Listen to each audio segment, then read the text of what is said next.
man. What an episode, man. This feel like this should have been the episode 3 of the series. The only reason I say that is in the past, when you had a special anime or so that was coming out, episode 3 will be the episode that have this amazing, crazy scene in it that defies the anime, that will keep you hooked in. And no matter what happens, you're always going to be in it for the ride. That's how it usually goes. But this time, no, not so much. Completely different. And but before that, let's talk about what they were talking about in the beginning between Echo and Lol-chan. And what they were discussing is how to bring someone back. In other words, how to make a human. And interesting enough, Echo was really getting deep into it. First she was saying storks and stuff like that, baby carriages, but then turns out no, technically getting the components, and then also thinking about even if you do have all the components, do you have the exact person? You need their personality, their feelings, their memories, all that stuff. And this reminds me of one of my most favorite macho girl series of all time, and that is Nanaha. And with Nanaha, there's this project that's happening from the very beginning of the show, even in the future of the show and stuff, in the mangas and books. And it's this ability where you can bring people back from the dead, no matter how long they have been dead. And it's called Project Fate. They use this project to use certain individuals who had a power that could never be copied or could come back into a future generation, and they'll bring that person back as whether it could be a child or a grown person or even a different gender. That person will come back as someone completely different.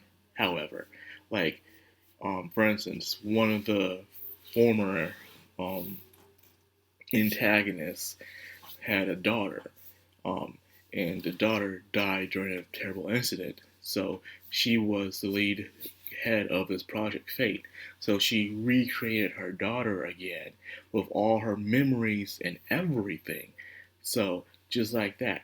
However, her personality was different. You see, the original daughter she had acted like a typical spoiled child. If she couldn't get her way, she'll throw a tantrum. She hated studying. She was very rebellious from here and there. And she was also right-handed. The person that she brought back had the memories of her and acted like her a little, but however, things were different. This person was very obedient, didn't mind studying, and also she was left-handed.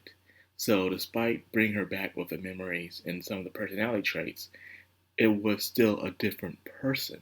Like the person she brought back could not be who she wanted to be. She couldn't be the fun-lovable child who wanted to be spoiled, who wanted to be always loved, who wouldn't listen and throw a tantrum every now and then.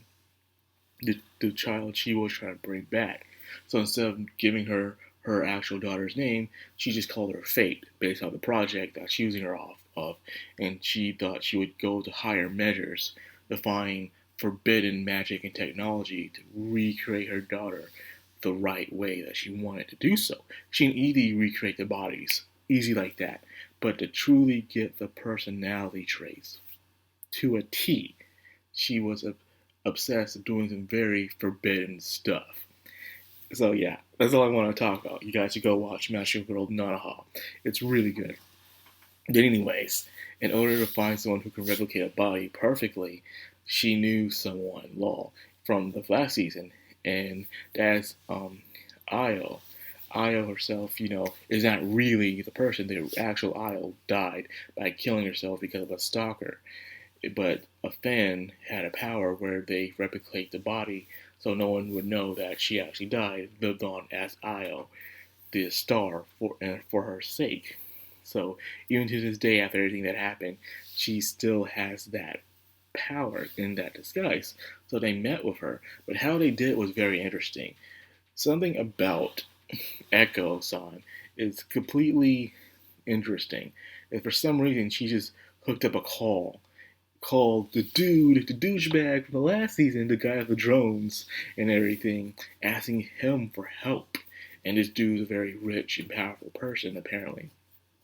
So the fact that she had his number and her father knows this guy, so she's no ordinary child. This child is from big places, so that's very, very interesting. The question is what did she play in this entire role of everything that's happening? She's not a candidate, but yet somehow she is extremely involved, not just because of her curiosity. So that was fascinating. So, anyways, they had a meeting with IOA, and she was talking. She's going through the same thing everyone else is going through. She can't age, and plus, she can't remember who Goro is either. But she does remember that Goro did help her out a lot and make her change her view on life as well. So she was like, yeah, I'm willing to help you no matter what. But even though she has a very important question, it's to do with what Lowell wants to happen. She asks, this person you're trying to bring back, do they want to become God? In a way. Why, like, it seems like it's less about Goro and more what Lowell wants. She wants to grant her wish, and she doesn't want to live in a world where he isn't the God that she lives in the world with, because that was always her main desire, even since last season and when she was his familiar. It seemed like that desire never left. Like, couldn't you just be happy with just bringing him back and then be living with him as your big brother? But I think she sees him as that because he was so selfless. Because you remember in last season, every time he used his power to help someone, he would lose something from himself, whether his sight, his hearing, or taste. He was losing pieces of himself each time he used his power. But he kept doing it, even towards the very end, where he wanted to grant everyone's wishes.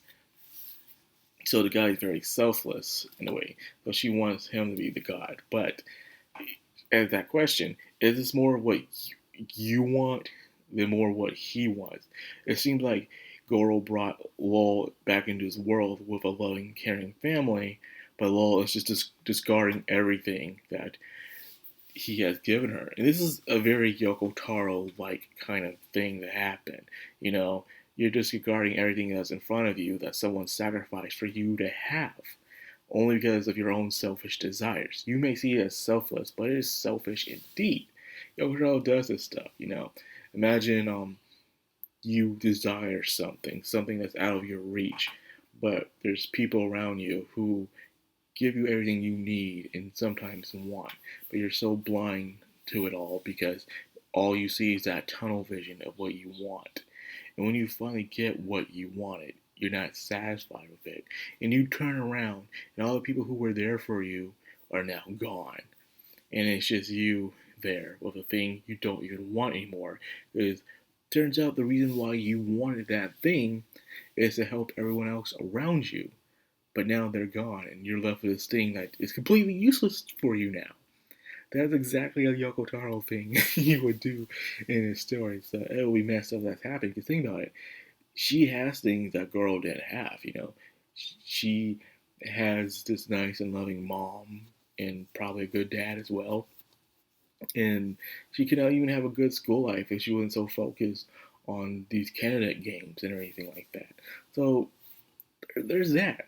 So anyways, Misako also returns as well, helping out this dude by literally repeating the same thing. But I think the dude with the drones had a good point that no one was listening to him about, as he said he wanted to do a meeting where he wanted everyone not to fight. And they didn't listen to him.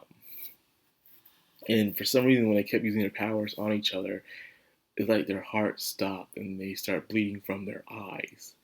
And they all collapsed. Anyone who was a candidate, because Echo herself didn't fall out.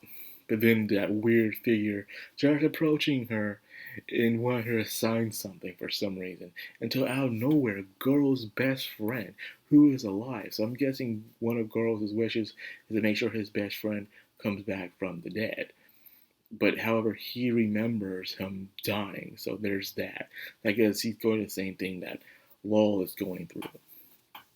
And he was able to turn back time in a way. And it seems like people are aware of them going back in time.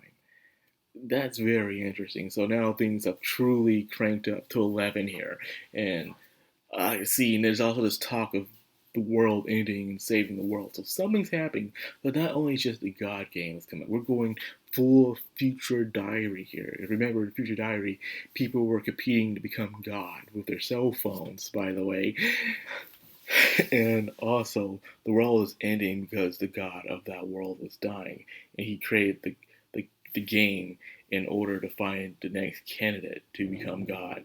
But despite how I found Future Diary very entertaining, the plot was kind of stupid. I'm sorry, people. Um, but anyways, that's all I got for this video. I can't wait to see what happens next. Very intriguing stuff, and had me really thinking about other animes and also the process of recreating a human. Will it be the same and all that? So, anyways, I hope you guys enjoyed this. If you did, like, comment, subscribe, of course, hit that bell icon. This has a background on anime. Sign up.